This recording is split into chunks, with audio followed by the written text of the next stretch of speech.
A ver, siéntate, Almita.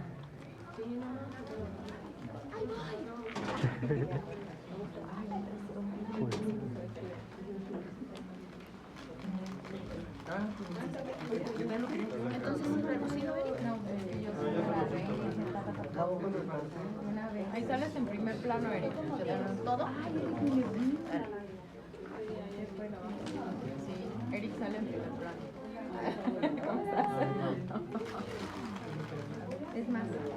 Es más zoom. Ándale. No, las preguntas son al final, ¿no? Sí. Igual si no se pueden las Yo creo que sí se va a poder. Aunque se va a hacer. Para hablar en 12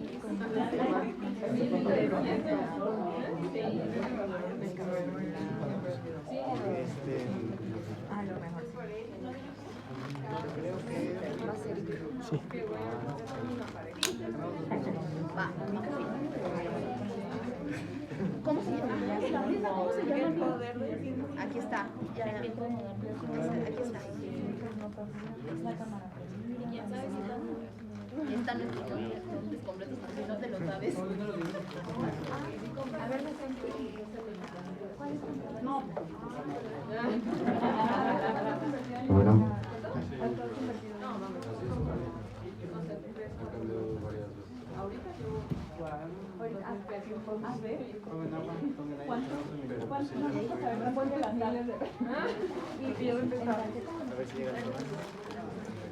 Eran palomitas.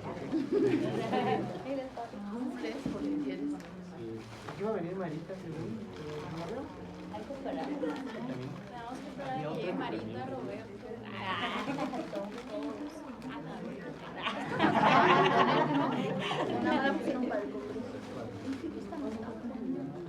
No, ya te tal vez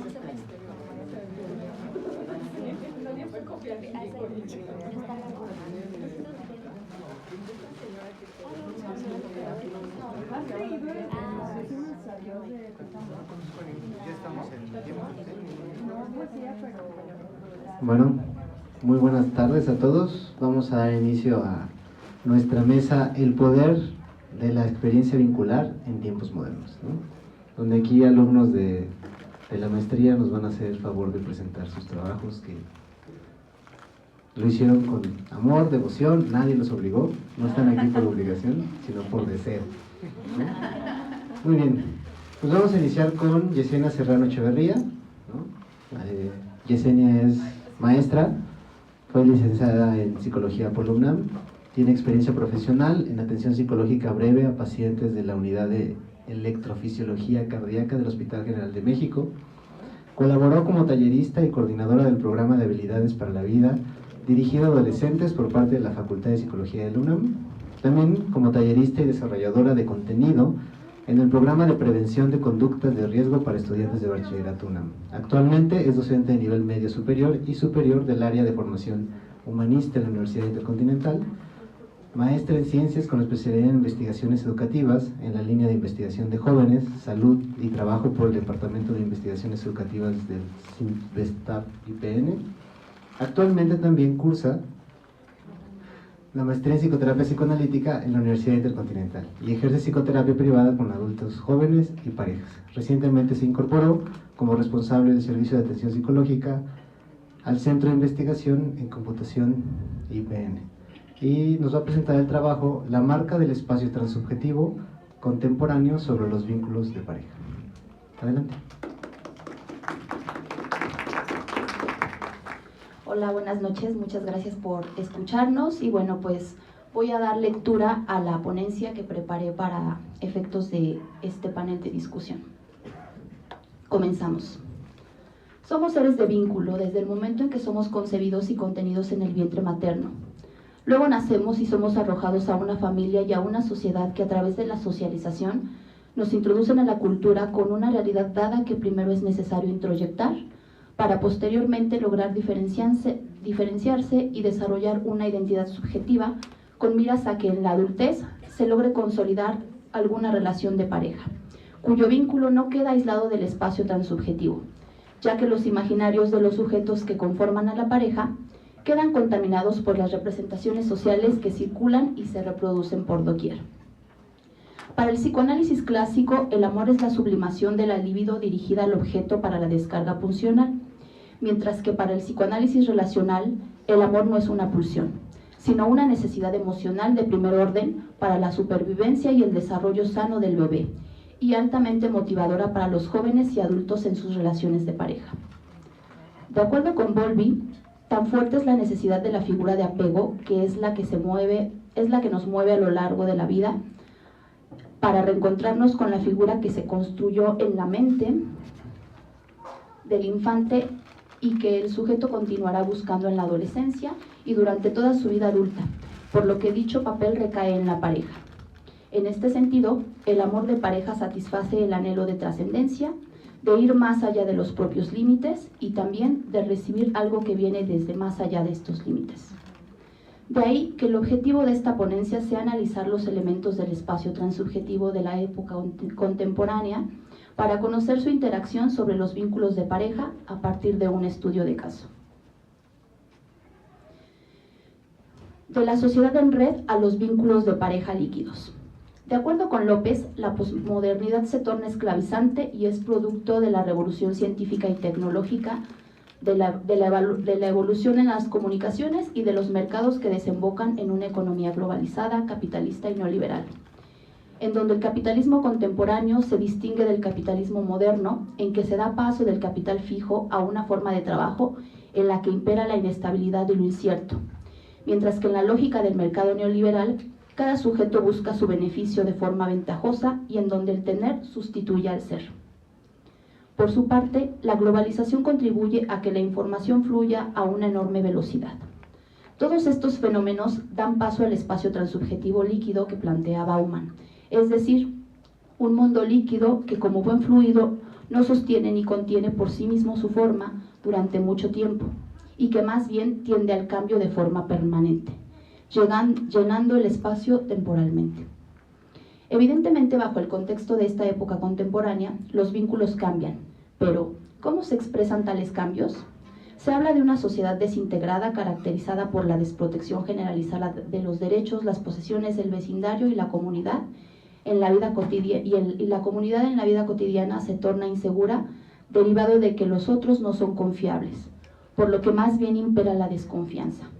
Sumado a que la autoridad se vuelve cambiante, las jerarquías se encuentran en decadencia junto con los referentes válidos de identificación, mientras que los vínculos se tornan precarios e inestables. Recuperando a Bauman, durante la modernidad sólida los vínculos que se establecían eran duraderos y resistentes, derivado de que las personas al compartir un mismo espacio frecuentemente se encontraban generando así relaciones que les servían de sostén. Mientras que en la modernidad líquida, la sociedad, en vez de funcionar como una estructura total y sólida, funciona como una red global efímera en la que el tiempo es líquido e insuficiente, y en donde los vínculos humanos se tornan frágiles, superficiales y provisionales.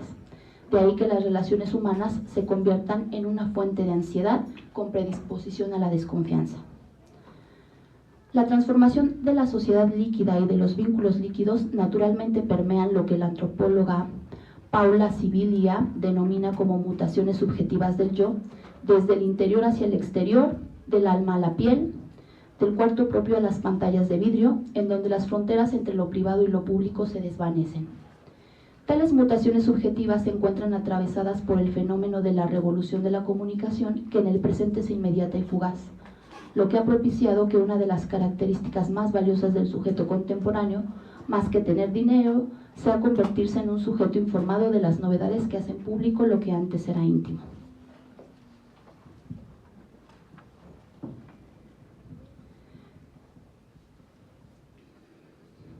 Algunas cuestiones metodológicas. La técnica de recolección de datos para el presente trabajo fue el estudio de caso de una pareja. La paciente A es mexicana, tiene 24 años, estudió hasta el nivel medio superior, trabaja como personal de intendencia en hoteles de California del Sur. Cabe mencionar que aún no cuenta con el permiso legal para permanecer en Estados Unidos. El paciente L tiene 29 años, es originario de Puerto Rico y él sí cuenta con documentos legales para permanecer en este país, donde radica desde hace aproximadamente 7 años. Estudió la carrera de enfermería en su país de origen, pero no ejerce su profesión y actualmente tiene 3 empleos. Por las mañanas trabaja como responsable del personal de intendencia en el mismo lugar que su pareja, la paciente A. Por las tardes es cocinero en un restaurante y ocasionalmente por las tardes o noches es conductor en Uber. Actualmente viven en un departamento en Carolina del Sur con la madre de la paciente A. Comienzan terapia de pareja conmigo el 1 de mayo de 2023 y durante todo este año se mantienen con una frecuencia semanal, pero a partir de 2024 la frecuencia de las sesiones es quincenal. Hallazgos. Fantasmas transubjetivos que permean los vínculos de pareja en la época contemporánea. Los fantasmas transubjetivos, considerando a Spivakov y para efectos de la presente investigación, se conceptualizan como representaciones inconscientes cristalizadas de origen sociocultural y familiar que han sido internalizadas y que imponen una norma moral que indica lo que se debe o tiene que hacer y que a su vez genera conflicto en la dinámica de pareja. Estos fantasmas operacionalmente se observan en expresiones sobre expectativas y creencias que han sido introyectadas por alguno de los miembros de la pareja y que generan conflicto con la realidad de la relación. En este sentido, uno de los fantasmas transubjetivos encontrados tiene que ver con el clima emocional de la atmósfera familiar caracterizado por la sobreprotección parental disociada que inhibe la subjetividad y la autonomía y que más bien incentiva la frustración y la inseguridad, asociada por un lado a la figura paterna patriarcal o cabeza de familia, omnipresente, omnisciente y protectora, y por otro lado a una figura materna que proyecta su identidad femenina frágil y dependiente hacia su hija, la paciente de este caso. Lo que se puede apreciar cuando la paciente reconoce que su familia de origen, al ser hija única, la sobreprotege y le genera inseguridades, derivado de que su mamá le decía que no servía para nada y que su padre hacía todo tanto por ella como por su madre. Por lo que la paciente se sentía frustrada y quería salir de esa burbuja. Pero ahora que lo ha intentado duda mucho de ella, no sabe qué hacer con su vida y constantemente se pregunta si está haciendo bien las cosas, sobre todo en la relación de pareja, ya que su papá ya no está para decirle qué es lo correcto. Esto es tomado de la sesión del 30 de abril del presente año. Siguiendo con la perspectiva lacaniana, Marotta menciona que muchos de los pacientes del presente experimentan angustia derivada de determinados significantes que les fueron asignados. Es decir, padecen por las palabras que les fueron dichas y que les deberían haber sido dichas. Palabras que los marcaron y de las que les cuesta escapar. Discursos con los que los sujetos se identifican y que constituyen lo que el sujeto es y que promueven la subjetividad de la época, lo que para Lacan es el campo del otro o el discurso del otro. En el caso de la paciente, parece ser que la madre le proyecta y le transmite el sentimiento de inutilidad, significante con el que la paciente se identifica, mismo que le genera angustia, la persigue y trata de compensar buscando ser útil, en donde además se puede apreciar que la voz del otro, la madre, silencia la de la paciente, lo que genera una sensación de poca libertad y enojo. Con respecto a la omnipotencia del padre, esta no permite la introyección de la voz con respecto a la omnipresencia del padre, esta no permite la introyección de la voz del padre. Más bien, la paciente sigue dependiendo de su aprobación y validación, y al no tenerla debido a que hace años que su padre falleció, la persigue una inseguridad permanente sobre lo que debe o no debe hacer. Siguiendo con los fantasmas transubjetivos, con respecto al clima emocional de la atmósfera familiar de origen del paciente L, se aprecia que permea la sensación de abandono y de despreocupación, ya que el paciente refiere que su padre biológico los abandonó cuando tenía 5 años de edad, aunado a que si bien su madre se quedó, no se preocupaba por él. Incluso a sus 8 años que nace su única hermana y que su mamá comienza a vivir con su nueva pareja, lo deja viviendo con sus abuelos maternos, con quienes se cría hasta su adolescencia cuando estos fallecen. En este sentido, llama la atención la forma en la que el paciente se refiere a sus figuras parentales, padre biológico y madre, lo que a mi parecer da cuenta de un vínculo formal, distante y frío que es congruente con la personalidad del paciente L, quien se caracteriza por una tendencia depresiva con un marcado aislamiento y hostilidad al socializar y al vincularse que da como resultado un estilo de vida descuidado con su persona, lo que se puede apreciar en su alimentación poco nutricia que desde niño le ha producido problemas de obesidad, aunado a su dependencia hacia los videojuegos y al uso del celular, así como a la poca proactividad y vitalidad tanto en su vida personal como en el trabajo, o a las serias dificultades que tiene para descansar y disfrutar, lo que deja entrever un nulo desarrollo del sí mismo, es decir, un sí mismo vacío y fantasmático, desprovisto de estimulación y de nutrientes, situación que se puede constatar en la sesión del 23 de abril de este año, cuando el paciente le comenta que el sábado llovió, por lo que tuvo que parar de trabajar el Uber, así que llegó temprano al departamento. Se sentía raro, mentalmente incómodo, no podía disfrutar, con sueño y desesperación por no saber qué hacer, así que se durmió. De acuerdo con Marotta, la caída de la imago paterna es un fenómeno propio de la cultura contemporánea, lo que se traduce en la falla de la función paterna y su pérdida de autoridad, cuya ausencia atenta contra la regulación del goce y la protección de la violencia al interior y al exterior del sistema familiar. Cabe señalar que el paciente L crece con la sensación de abandono y desprotección, acompañada del coraje hacia el padre. La falla y ausencia de la función paterna en la regulación del goce se refleja en su laxitud y repercute sobre serias dificultades para descansar y disfrutar. Conclusiones.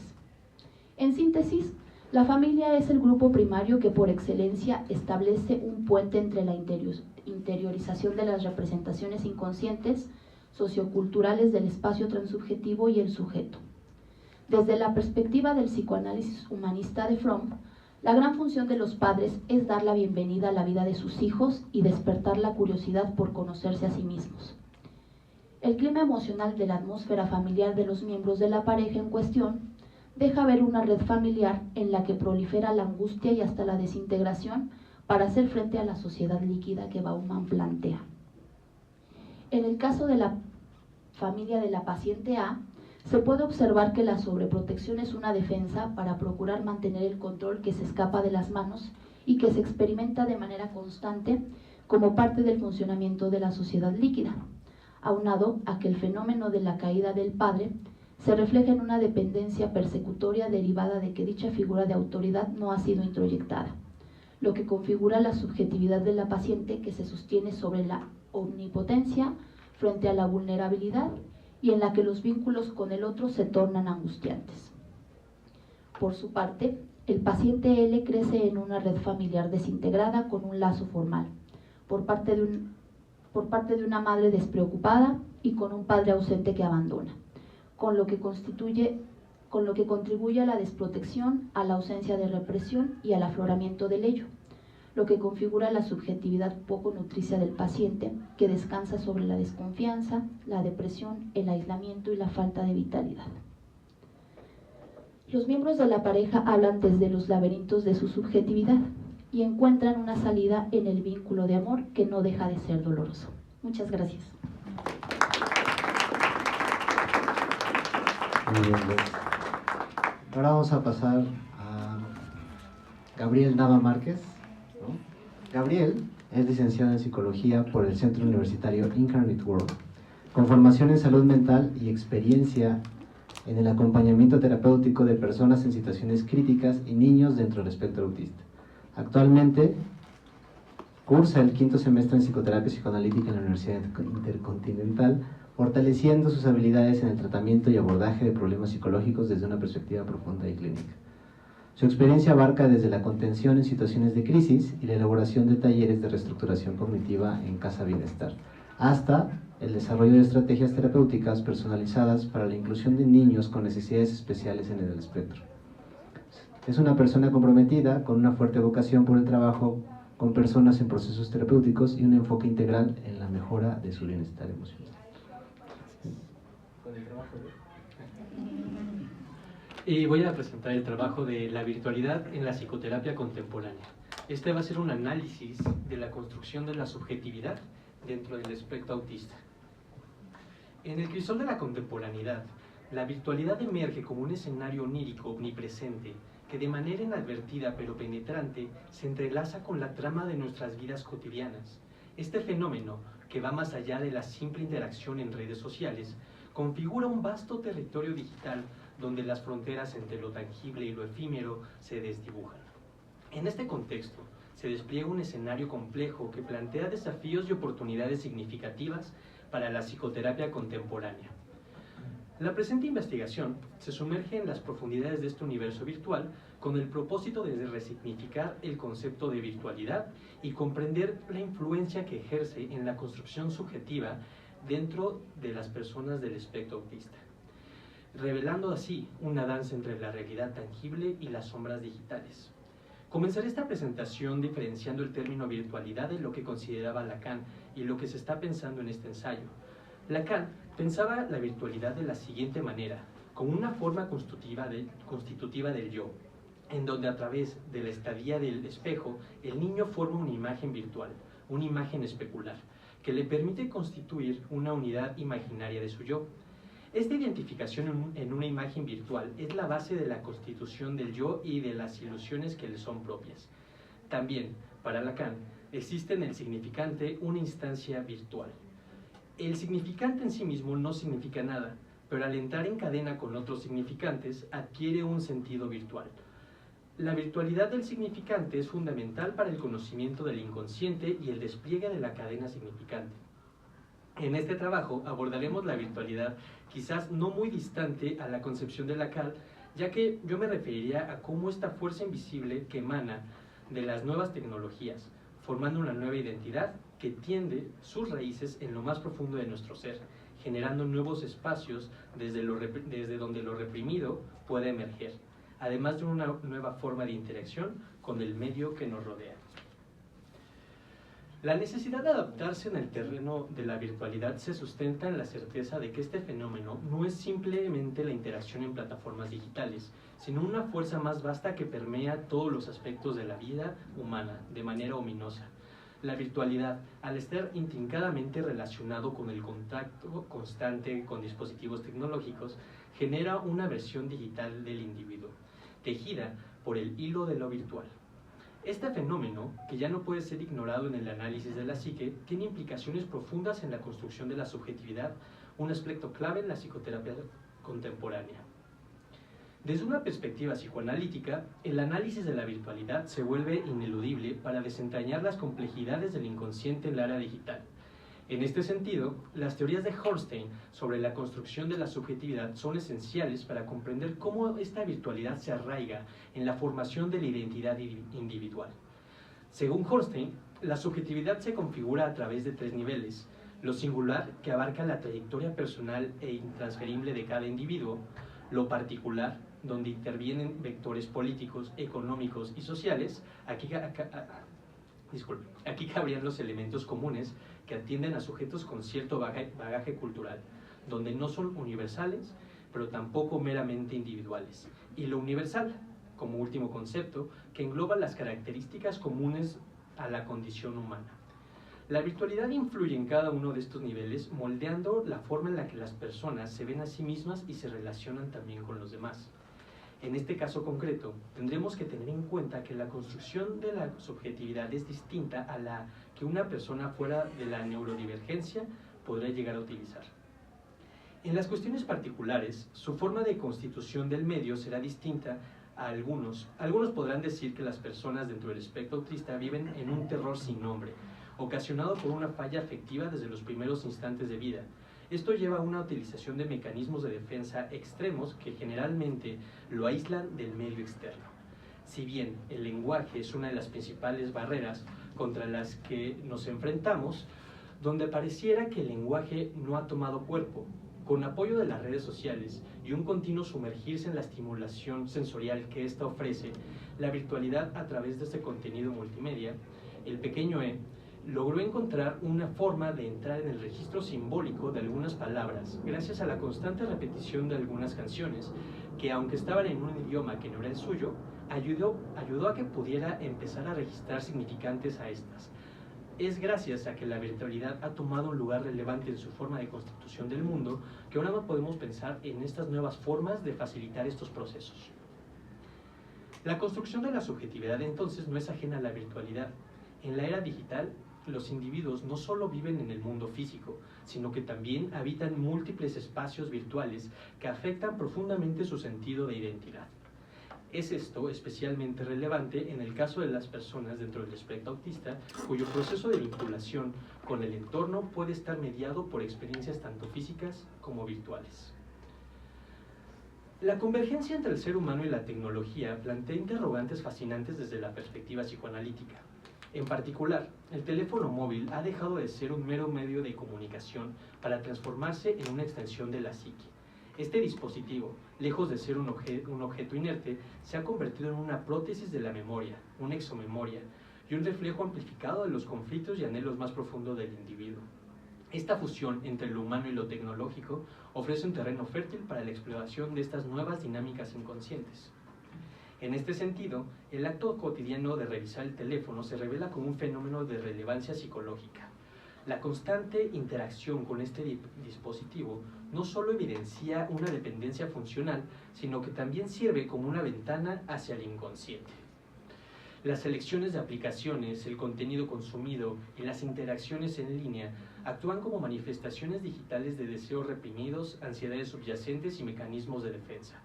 De esta manera, el individuo contemporáneo construye su subjetividad a través de su interacción constante con la tecnología, convirtiéndose en un cyborg psíquico, en lo que lo virtual y lo humano se entrelazan de manera intrincada. El impacto de la virtualidad en la psicoterapia se vuelve entonces ineludible. La práctica psicoterapéutica debe evolucionar en concordancia con los matices de la dinámica social contemporánea.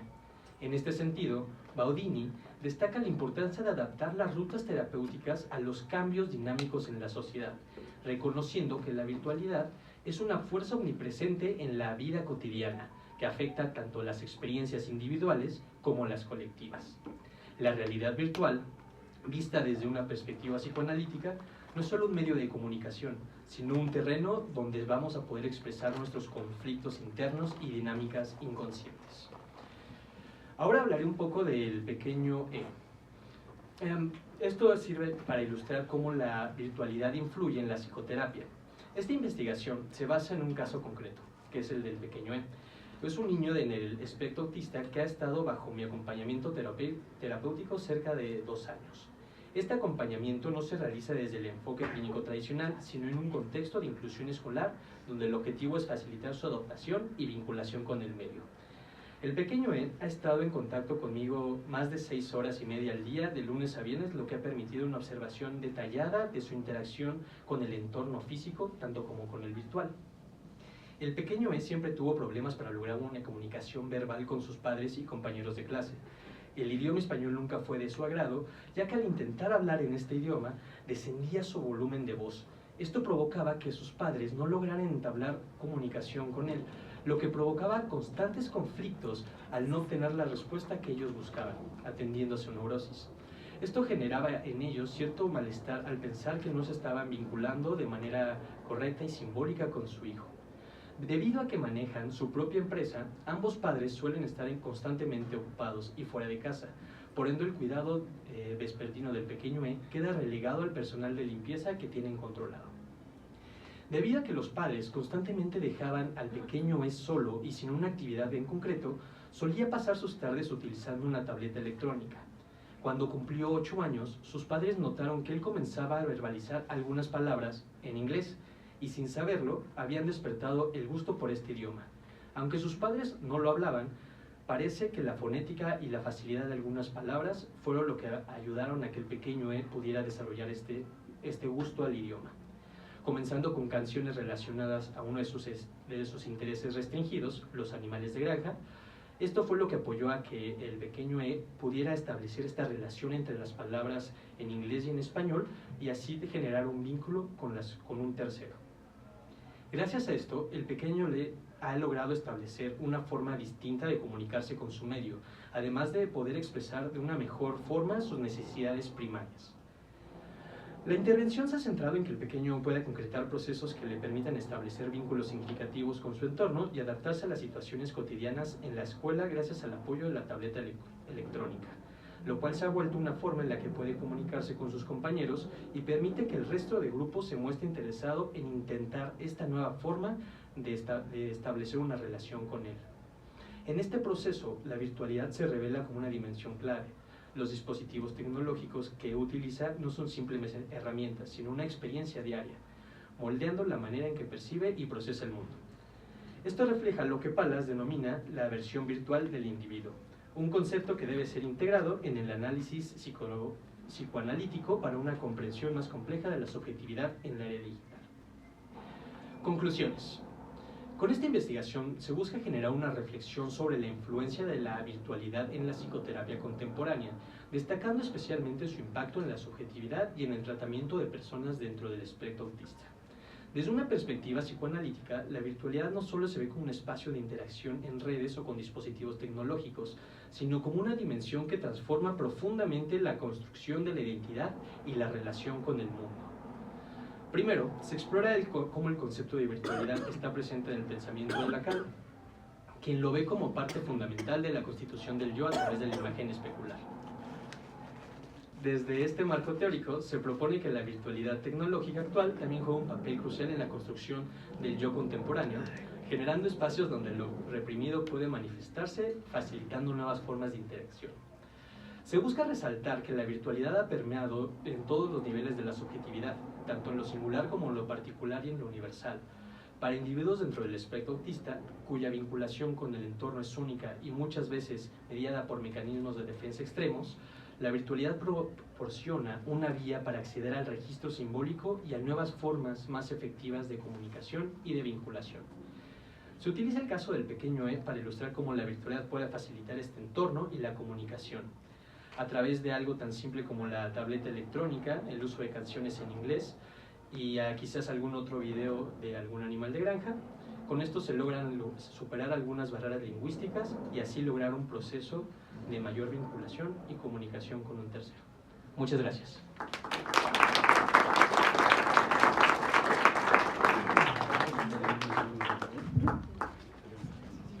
Gracias, Gabriel. Bueno, vamos a pasar a Betlen Rodríguez Hernández. Ella es licenciada en Psicología por la Universidad Autónoma de Baja California. Cuenta con especialidad en Psicoterapia Humanista, Integrativa orientada a las adolescencias por la Universidad Xochicalco, Campus Tijuana, así como formación en Psicoterapia Familiar y de Pareja por el Centro de Psicología y Logopedia en Barcelona, España. Ha colaborado como conferencista en programas institucionales federales y estatales como DIF, Secretaría de Bienestar e InMujer, para el desarrollo de habilidades socioemocionales en adolescentes, adultos y padres de familia, así como en la creación e impartición de talleres. Actualmente cursa el 5º semestre de la maestría en Psicoterapia Psicoanalítica por la Universidad Intercontinental, dedicándose de tiempo completo a la consulta privada con un enfoque psicoanalítico, atendiendo de forma presencial y virtual a adolescentes, adultos y parejas, acompañando en su proceso desde una mirada relacional. Buenas tardes, bienvenidos. Voy a compartirles una reflexión sobre el vínculo terapéutico como una experiencia relacional y de alivio para el dolor psíquico.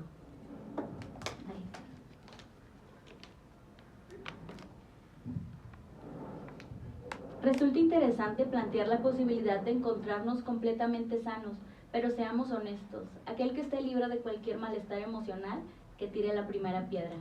Venimos al mundo con un yo inmaduro y desorganizado, pero dispuesto a establecer vínculos significativos que harán de nosotros la persona en la que nos convertiremos en el futuro. Por ende, habría que dar lugar a las relaciones con los objetos primarios y las características reales con estos, ya que serán cruciales en el desarrollo emocional, que de no establecerse a través de vínculos saludables, podrían provocar implicaciones patológicas, ya que si fallan los vínculos afectivos seguros, el sujeto se encontrará en un estado de carencia mental. Desde la teoría de las relaciones objetales, el objeto interno está representado por personajes que adquirimos por introyección e identificación, las cuales despertarán fantasías inconscientes. Las sensaciones que experimentamos al relacionar el mundo interno con el externo, es decir, la angustia, agresión y lucha entre el amor y el odio, definen este estado mental y cómo se intercambian en la realidad. Podemos inferir que las experiencias concretas que se viven con los objetos externos, los objetos primarios, mamá, papá y o cuidadores, son introyectadas y pueden cambiar progresivamente las características del mundo interno. Por ende, nuestro presente y pasado, así como la idea que tenemos del futuro, nos llevan a percibir el mundo de cierta forma, y esto determinará el tipo de malestar emocional que está experimentando. La libido del individuo busca el objeto por encima del placer, siendo así en las relaciones objetales el lugar donde se originan las perturbaciones, las cuales se relacionan con la forma en cómo se manejan los objetos buenos y malos, ya sea reteniéndolos, intentando dominarlos, huyendo de ellos, internalizándolos o identificándose con ellos. Es así como la inconsistencia de los vínculos afectivos en la infancia tiene una repercusión directa en las experiencias vinculares de la edad adulta y puede ser generadora de patología mental. Nuestra naturaleza humana nos convierte en seres relacionales y dicha relación depende de la forma de ser, pensar, hacer y sentir. Dentro de los primeros impulsos del bebé se encuentra la adaptación del mismo entorno, contando con el factor biológico y la asistencia de los cuidadores. Desde la mirada psicodinámica se prioriza el factor ambiental en el desarrollo emocional del individuo, donde las relaciones objetales representarán experiencias de gratificación o frustración, guiando al individuo al desarrollo del self a través de los vínculos, los cuales, de ser acompañados de un ambiente seguro, de amor y empatía, podrían proveer al individuo de salud emocional. En esta misma línea de ser acompañados, Bion aporta que el ser humano necesita de otros individuos para formarse. A lo largo de la vida se necesita de la otredad para pensar y pensarse, ya que en cada etapa del desarrollo toca enfrentar una experiencia emocional para la cual no nos sentimos preparados. Este continente podrá ser el analista con el paciente. En esta relación continente-contenido, cuando es saludable, el crecimiento es para ambos, lo cual se refleja en la mejora de la personalidad de cada uno. En cuanto al continente, hay un aumento en la capacidad de realizar un trabajo psicológico inconsciente. Este enriquecimiento de los pensamientos son el resultado de la experiencia de lo vivido en el mundo. La psicopatología puede explicarse desde la falta de aquello que debió ser cubierto en la infancia, que bien podrían ser las necesidades innatas o una provisión del ambiente deficiente.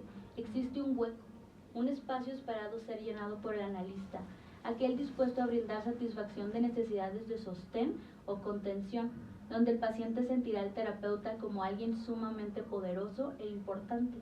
Es así como el lugar del analista, quien es continente, juega un rol significativo en su funcionamiento, ya que proporciona una experiencia emocional y relacional que facilita la estructura de las funciones cognitivas, donde se busca ayudar a pensar y sentir su propia experiencia, acompañando a través de la relación terapéutica a lograr nombrar y poner en palabras aquello que anteriormente ha sido puesto en el cuerpo.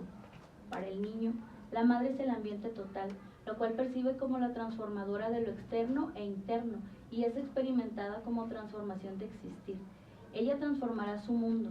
La primera experiencia que el bebé tiene es con ella, la cual será una experiencia posiblemente alterada que marcará su vida adulta para siempre. Y es en la adultez donde se buscará que un nuevo objeto reemplace la función de la madre, una función que transforme una vez el ambiente total. ¿Dónde podrá encontrarse dicho objeto? La respuesta aparente será aquello que pueda ofrecer una experiencia transformacional y a la vez sea un objeto al cual se pueda vincular. Las relaciones objetales y el vínculo con ellas pueden modificarse desde el espacio psicoanalítico. El analista opera como una huella anémica evocadora del objeto transformacional, ya que le permite regresar a la temprana relación de objeto. El terapeuta juega un papel similar a la de madre-ambiente, y es así como el paciente puede experimentar el proceso psicoanalítico como un suceso transformativo, el cual constituye una memoria de esta relación primaria, permitiendo transformar lo externo a la par de lo interno. El terapeuta entra a ser ese nuevo objeto transformacional, que le orientará para resignificar la existencia y posicionarse desde otro lugar que le permite explorar, crecer, comprender o analizar ámbitos de su presente que le puedan producir algún tipo de malestar emocional. Será también la compañía, su tono de voz, la mirada y contención los recursos del terapeuta, los cuales se repiten en la historia del sujeto y ambos experimenten dicha transformación como aquella que experimentó en la vida temprana. El ser humano posee un sufrimiento que es inherente al hecho de vivir y de tener que adaptarse a sus realidades cambiantes. Esto dependerá de los vínculos, de la relación con los otros y, por tanto, de las personas con las que se encuentra a lo largo de su vida.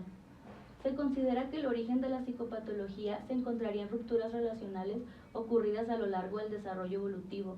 El fracaso relacional produce un déficit en la historia evolutiva del sujeto y para compensarlo, este genera estructuras intrapsíquicas defensivas que a su vez generan conflictos internos e interpersonales. Relacionarse es una necesidad primaria. El ser humano busca la interacción social.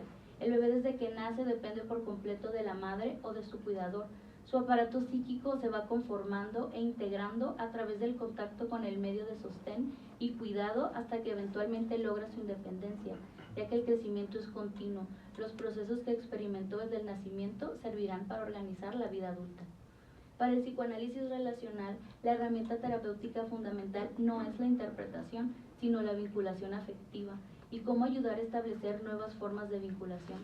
La transferencia es utilizada como elemento de cambio de experiencias, es decir, la relación con el terapeuta es ya en sí un fenómeno de modificación.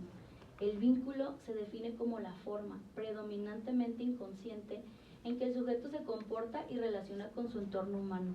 Lo primitivo en el desarrollo es el vínculo, lo que forma su identidad relacional. Es por ello que la relación terapéutica se convierte en una oportunidad de reparar la forma de vincularse a través de un apego seguro, lo cual supone el trabajo preliminar para una mentalización madura. A través del vínculo terapéutico, el crecimiento es para ambos. Llegar a ser alguien de valía para un otro significativo se convierte en una motivación de la vida psíquica. La psicoterapia centrada en la relación tiene como objetivo principal el tratamiento del sufrimiento psíquico, con el consecuente desbloqueo de iniciativas necesarias para el desarrollo emocional.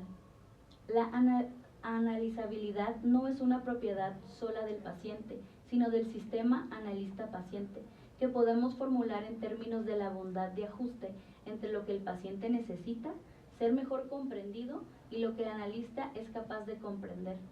El paciente es capaz de prosperar y mejorar si el entorno social que le rodea le brinda las experiencias necesarias para crecer.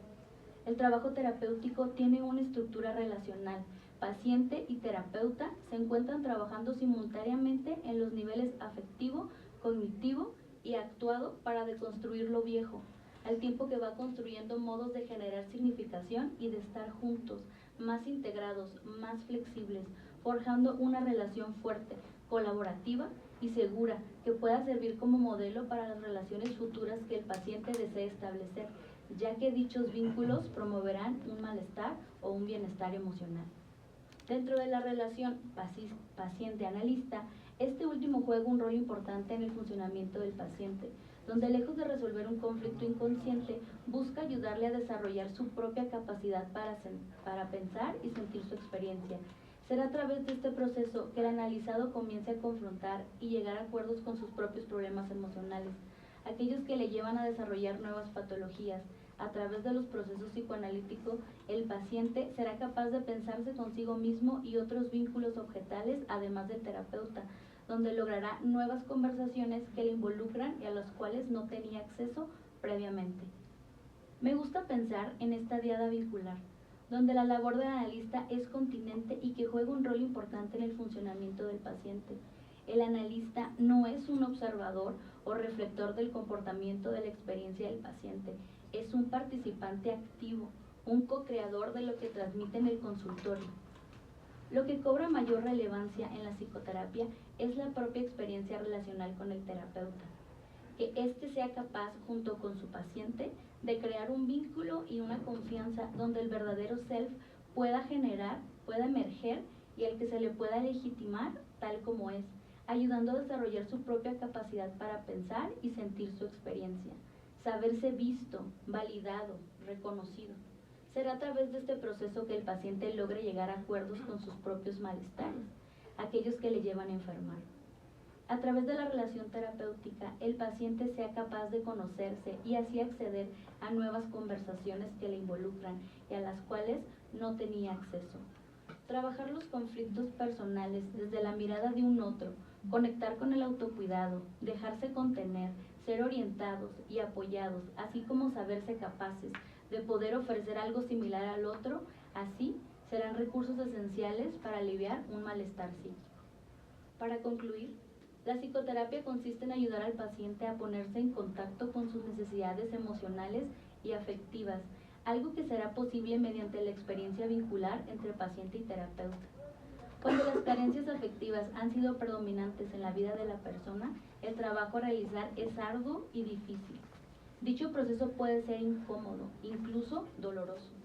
Se sabe que el dolor psíquico no es sensorial, es invisible, no tiene gusto ni olor, no es verbal, es un dolor sin nombre, el cual aísla y que termina por desconectarnos de nosotros mismos y de los demás.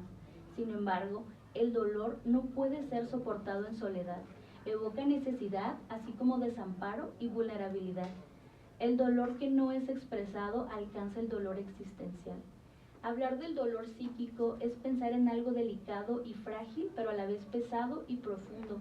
Eso que presiona el pecho y corta la respiración, aquello que hemos vivido, que conocemos pero que no sabemos explicar, que no hay palabra que represente la experiencia emocional que se percibe y que merece la pena dar lugar. Es por ello lo valioso que resulta el vínculo terapéutico, ya que brinda la oportunidad de cohabitar un lugar seguro donde se pueda tramitar dicho malestar, permitiendo, a través de la comprensión, así como de la escucha sin memoria y sin deseo, de conectar con la experiencia emocional y aliviar el dolor psíquico.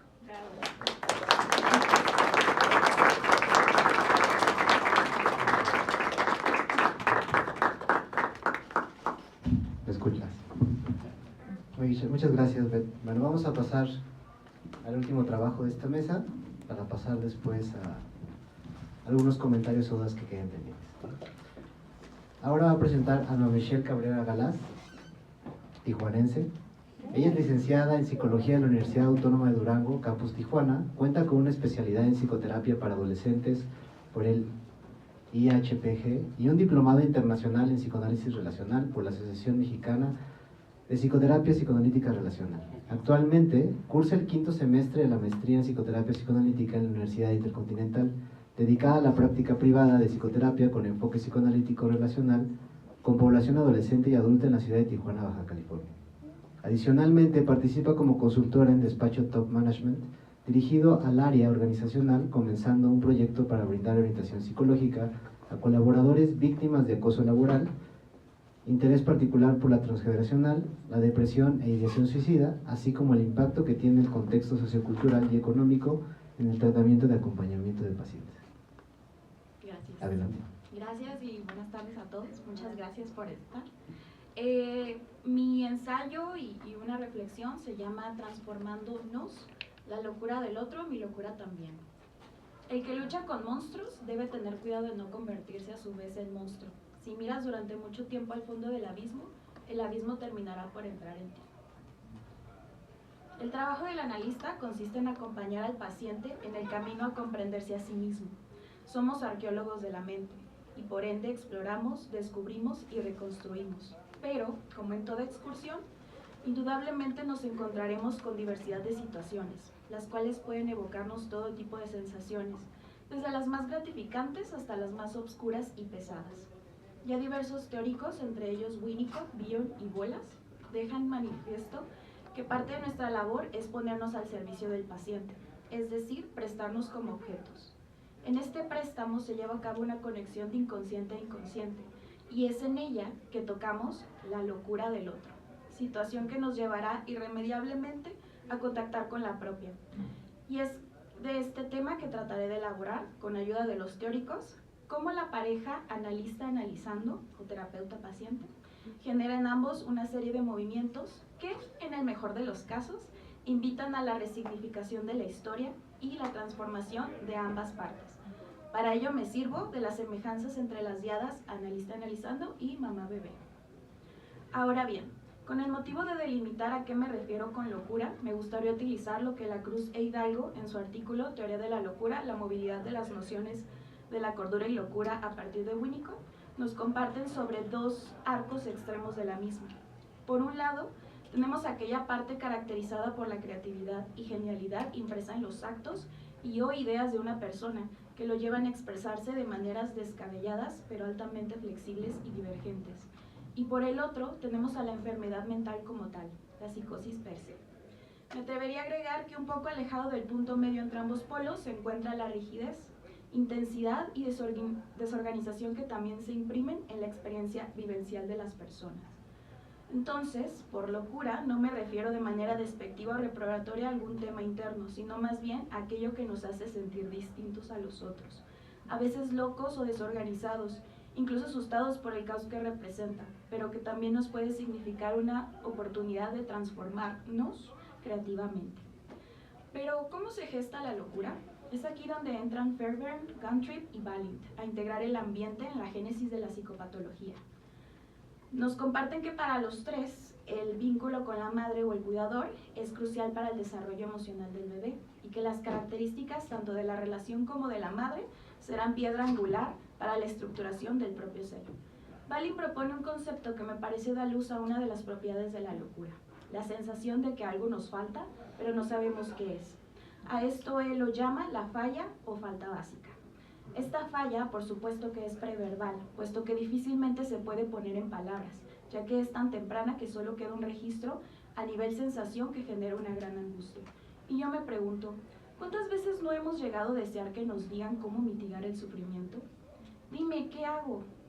He escuchado decir a mis pacientes, e incluso a mí misma con mi analista, y me parece que esto no es más que la verbalización del deseo de que el otro nos llene un hueco, que nos dé aquello de lo que carecemos, que a pesar de no saber a ciencia cierta qué es, estamos seguros que nos va a curar. De igual manera, Winnicott menciona el ambiente como factor importantísimo para el desarrollo de la personalidad del nuevo ser que llega al mundo, y confiere un gran peso al papel que la madre juega en este proceso, ya que es la madre quien guía y presta estructura a la criatura. En un principio, nos menciona Nemirovsky en el diplomado, citando a Winnicott, el bebé no existe como tal, es la madre quien sus brazos lo acoge, lo nombra y da sostén. A mí me gustaría mencionar que esto pasa también a la inversa, la madre no existe como tal, es el bebé quien le nombra, le necesita y le toca. Incluso es imperativo que el bebé ocupe un espacio en el imaginario de la madre. ¿Acaso no es igual en el consultorio? ¿En qué momento es que decimos que el consultante se convierte en paciente y que nosotros nos convertimos en su analista? Yo diría que justo cuando se crea la alianza, cuando le conocemos y ellos nos conocen a nosotros, cuando nos transfieren a sus objetos y cuando nosotros nos evocan sensaciones y pensamientos. Es ahí que existimos. Se dice que los pensamientos se encuentran en espera de ser pensados, pero para que esto ocurra, asegura Bion, se debe generar un aparato para pensar. Es aquí que él integra otra diada a la ecuación, y es la de continente-contenido. Nos teoriza que la madre funge como continente a los elementos beta del bebé, es decir, se convierte en una depositaria de las ansiedades no elaboradas de la criatura. Y si ella cuenta con las suficientes capacidades emocionales, realizará una labor de metabolización y transmitirá al bebé de manera digerida dicho contenido. Si bien sabemos que no en todos los casos es así, y con ello, dicha falla, es posible que la angustia sea devuelta al bebé y se geste lo que él llama terror sin nombre. Ahora bien, en sesión con pacientes se busca replicar de cierta forma dicha función, en la cual el contenido que el analizando trae al espacio psicoterapéutico es tan complejo que en muchas ocasiones resulta difícil de comprender, asociar y o elaborar para el analista y para la pareja analítica que ambos forman. Y por ello se llega a generar un cierto malestar o un muy gran malestar en el que experimentan sensaciones de constipación o evacuación emocional. Sin embargo, acá nos toca explorar el ya mencionado terror sin nombre, de manera que como analistas podamos metabolizarlo para nuestros pacientes y comenzar a figurar y nombrar dicho terror. Por su parte, Bolas plantea una conceptualización reestructurada y o fusionada de lo que el término objeto representa en las teorías de Klein. También de la madre suficientemente buena, el ambiente facilitador, el verdadero y falso ser del que nos habla Winnicott, y un poco de la falta básica que nos plantea Balint.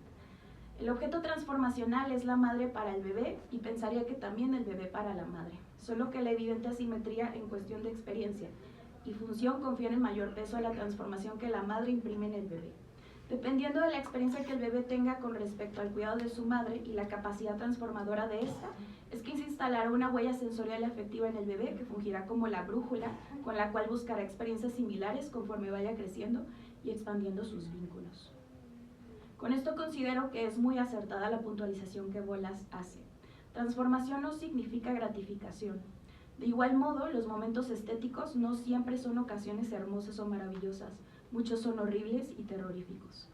Ahora bien, siguiendo el hilo del paralelismo entre esta diada, mamá, bebé y analista analizado, tomo de Bolas lo que como psicoterapeutas podemos representar al paciente, convirtiéndonos en un objeto transformacional para ellos. Es decir, de cierta forma poseemos características que lo remontan a aquella huella sensitiva que se instaló en sus orígenes, pero al mismo tiempo representamos un pase para llenar la falta básica que de igual forma se instaló en etapas tempranas. Retomo de acá una idea que deviene de diversos analistas, colegas, profes.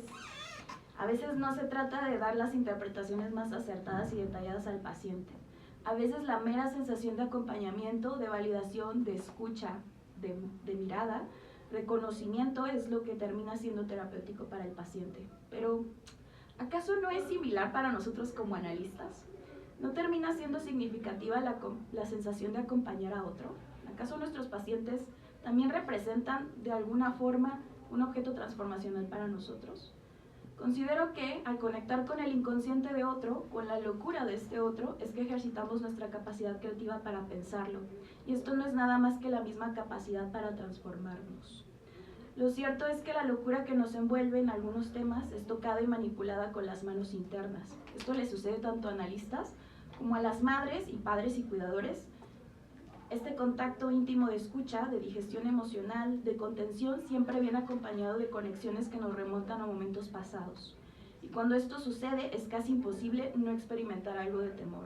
Temor por manchar al otro con nuestra locura propia, temor a ser vistos en ese estado y temor a que no toquen nuestro verdadero ser. Con esto no busco afirmar, evidentemente, que madres y analistas hacemos lo mismo, o incluso que estamos en igualdad de condiciones. Es evidente que no es así. Más bien busco compartir las similitudes que encuentro entre ambos papeles, además de agregar que una de las cuestiones que considero debe abrazarse y practicarse es el apoyo y contención que las madres y analistas requerimos para llevar suficientemente bien nuestros papeles, mismos que deberían ser buscados y brindados en el caso de las madres por la familia, el padre, los abuelos, los hermanos, la sociedad en general, y en el caso de los analistas por nuestras supervisiones, bagaje teórico y análisis didáctico. La Santa Trinidad de psicoanálisis. De igual forma, hay que puntualizar que señalar la responsabilidad que las madres tienen en la crianza de sus hijos, más allá de llevarnos a juzgarles con base en lo bien o mal que realizan su trabajo, tendría que llevarnos a visibilizar la gran responsabilidad que como sociedad tenemos de cuidarlas y proveerlas de un ambiente que facilite la tarea de maternar. Además de observar que ellas también conectan con su locura al ejercer su función, así como nosotros al ejercer la nuestra. Asimismo, me resulta curioso cómo es que lo que solemos identificar como locura también es una manifestación defensiva para justo no volvernos locos. Me refiero a las múltiples características que dan imagen a lo que consideramos loco, como lo es la inestabilidad o desorganización como adjetivo para describir formas de vincularnos, de actuar y que a veces podrían significar estrategias o modos para evitar el aterrador sufrimiento de sentir. Pareciera que hoy en día la tendencia se inclina hacia no patologizar conductas, pensamientos, etc., sino reconocer, validar y, como menciona Eigen en su conferencia sobre la locura en psicoanálisis, probar o vivir la diversidad de afectos y experiencias que se presentan en el estar vivos, en nuestro paso por el mundo, en nuestra propia locura. Finalmente, en este ejercicio de visibilización que nos toca tomar un lugar de manera activa y responsable en la ecuación analista-paciente, pero que vaya más allá del compromiso profesional y ético con el proceso del analizado, que llegue hasta el reconocimiento de lo que implica acompañar a otro. Al reconocer que la evidente asimetría en la relación analítica no significa estar exentos de mover nuestras locuras, estamos también reconociendo nuestra vulnerabilidad, pero también la oportunidad de ser transformados. No nos olvidemos de nosotros, ni de nuestra poca, mediana y o mucha desorganización. Busquemos espacios donde podamos profundizarla, elaborarla y resignificarla. Espacios que nos permitan probar la parte loca de nuestra psique. Dichos lugares los encontramos, como mencioné anteriormente, en esta triada. No obstante, a esta triada me atrevería a agregarle la compañía de nuestro coro interno, aquellas voces que representan objetos que nos han brindado comprensión, aprendizaje, reconocimiento y validación, mismos que podemos encontrar en nuestros maestros, mentores, compañeros y colegas, y que nos acompañarán en la labor de ser analistas. Gracias. Muchas gracias, Michelle. Muy bien. No comenté nada entre ponencias porque el tiempo está así súper limitado, pero sí quiero decirles, antes de cerrar, que vean la complejidad y amplitud de los temas que están abordando. No, así está su cabeza, obviamente. No por nada.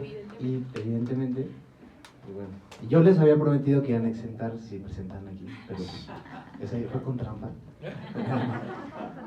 Pero vean el nivel de trabajo. Y al final, una de las razones por las cuales los incentivo a esta mesa a ellos, y creo que espero que sea un ejemplo para los que están acá escuchando, que son estudiantes también, es que hay que escribir sobre lo que vivimos en el consultorio. Parte de nuestra chamba es escribir sobre nuestras vivencias, sobre lo que los pacientes nos mueven, sobre lo que nos hacen pensar. No se acaba en la supervisión, ¿no? Michelle habló de maternidad, habría que hablar de que son en realidad 4 porque el último elemento es la escritura, ¿no? Para acabar de hacer nuestra formación. Pero muy bien. ¿Dudas? ¿Algún comentario antes de cerrar? Le pasa de mí.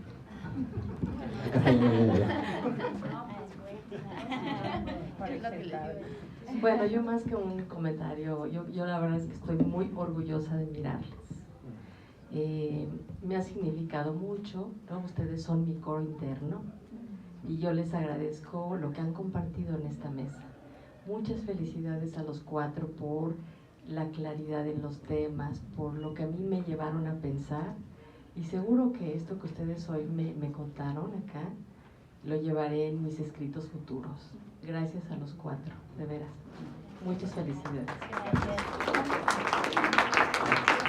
¿Alguien más? Miguel.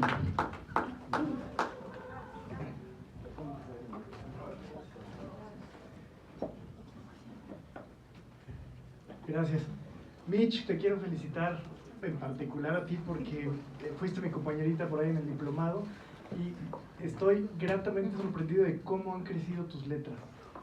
Qué hermoso camino estás sembrando, y para toda la mesa incluida, qué tranquilidad saber que el relevo, del futuro, pero sé que también del presente, del relevo clínico que vamos a hacer en algún momento los que vayamos dejando espacio, esté en manos tan brillantes, pero sobre todo en esta comprensión relacional tan profunda.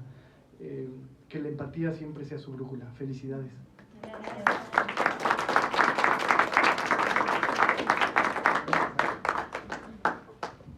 Gracias. En esta última parte que comentas, que efectivamente el paciente es sostenido dentro de la terapia, y también cuando comentas que es también a la inversa, ¿no?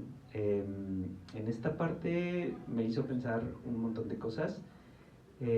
Una de ellas tal vez que efectivamente el terapeuta lo necesita estar ahí, necesita estar acompañando.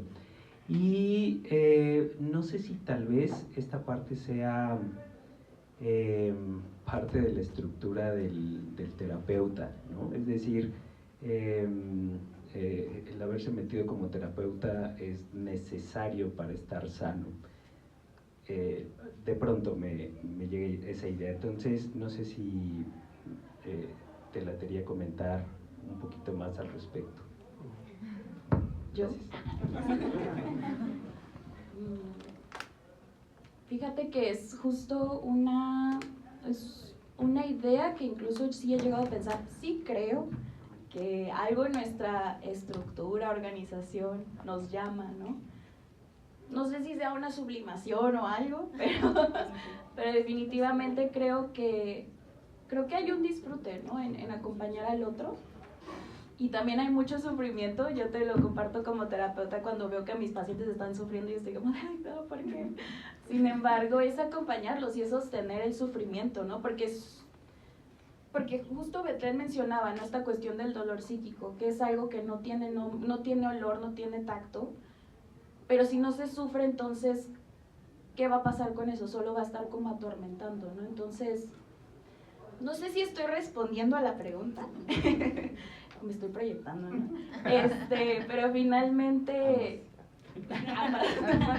ambas son las respuestas correctas. Pero finalmente yo considero que sí. En mi caso yo podría decir que sí, que es algo para lo que siento que justo me estoy formando y estoy afinando eso, ¿no? Para poder acompañar a alguien más.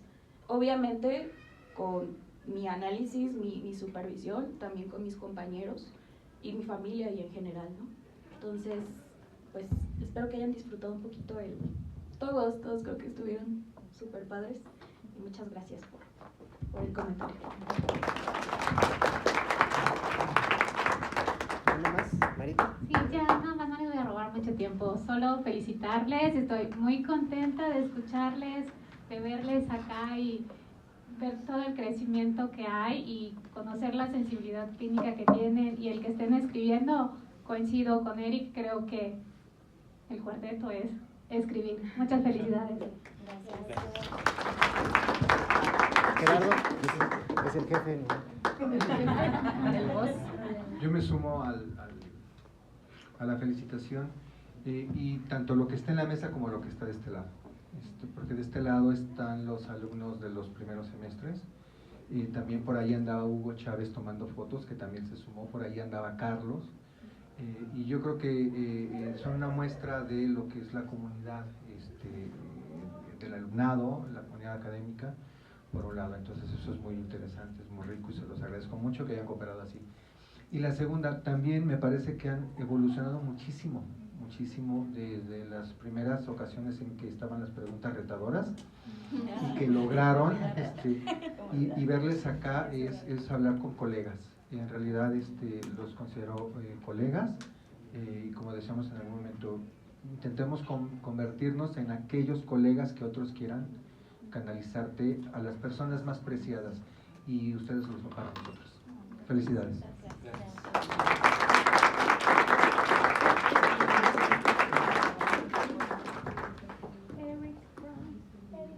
¿Podría hacer una pregunta? Ya la hice. Era todo, gracias. Pues igual, pues muchas gracias, las propuestas súper interesantes, da para hablar de más de todo, ¿no? Y entre esto, el hacer la investigación y demás, creo que siempre hay más allá de lo que nosotros hablamos en un escrito, ¿no? En una ponencia.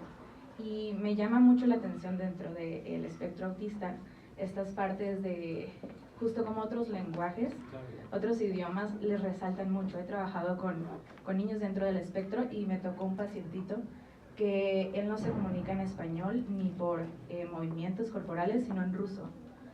Y los padres trataron como muchas veces de limitarle, ¿no? De no, vamos a quitarle todos los videos de YouTube, y borraban y cambiaban historial, todo.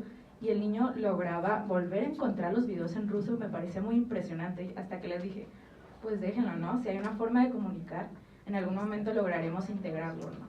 Pero sí me parecía como, wow, o sea, que será la sensorialidad, la otra forma de comunicar, las sensaciones que transmiten otros idiomas muy poderosos, también me dejaba impactada, ¿no? Entonces no sé si tengas una perspectiva ahí más allá.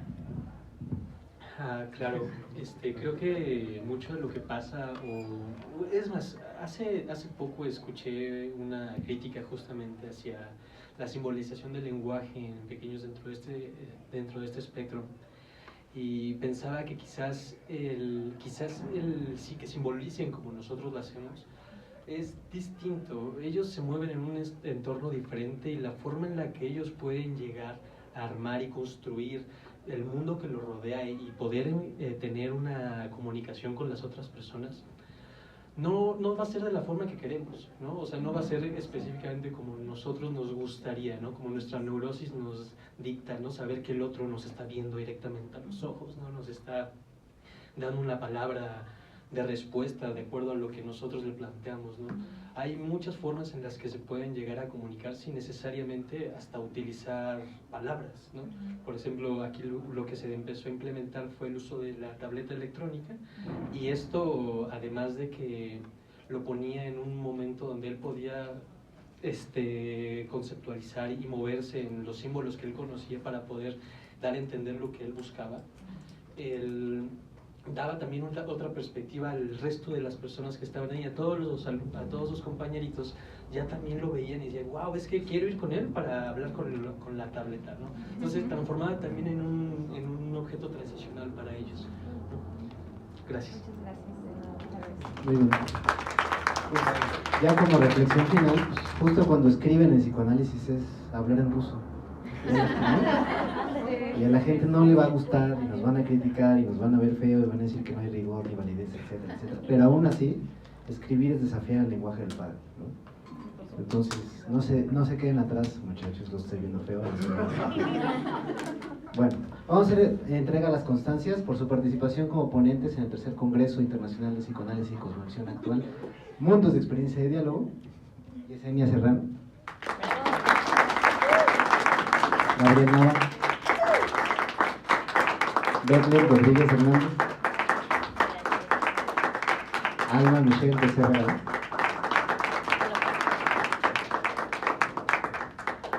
Pues gracias por todo, ya llegaron tarde a la siguiente, entonces no van a encontrar lugar, pero qué bueno que nos acompañaron.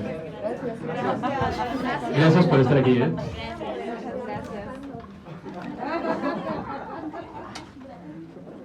Y también agradecemos la función de moderación del maestro Eric. También tenemos para él su constancia. ¡Qué bárbaro! Con tos. Claro que Debo venir de aquí, ¿verdad? No, ya dejamos así.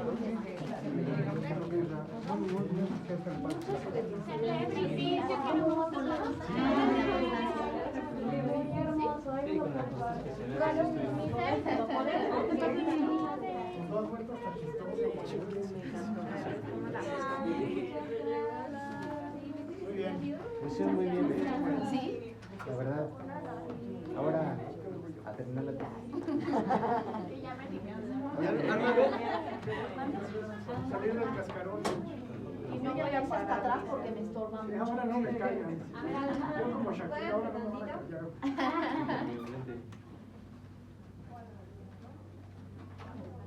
Hombre, padroteando, muy bien. Él nos obligó. Él nos presionó. Nos prometió que Ya sin constancia, esperen.